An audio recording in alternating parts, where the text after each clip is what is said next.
Az Egri Főegyházmegye fenntartásában működő köznevelési és szakképző intézmények lelkipásztorai számára szerveztek találkozót október 30-án az Érseki Papnevelő Intézetben.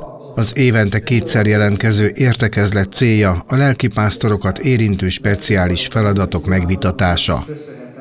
Egyértelműen látszik az iskolai munkatervek olvasásakor, meg az intézmények látogatásakor, hogy komoly hatása van az iskolai lelkipásztornak az iskolai életére, számolnak vele az igazgatók, folyamatosan együttműködnek, konzultálnak, de ez egy olyan terület, amit azt gondolom, hogy mindig lehet javítani, és főleg gyakorlati tanácsokkal lehet ellátni egyes lelkipásztorokat, akik nyilván egyéniségüktől függően valósítják ezt meg a maguk területén. Lóczy Tamás, az idei tanév "Jöjjetek, imádjuk az Urat" mottója kapcsán arról értekezett, hogy ez a gondolat miként hathat az iskolai életre, és ebben a lelkipásztoroknak milyen feladatai, lehetőségei lehetnek.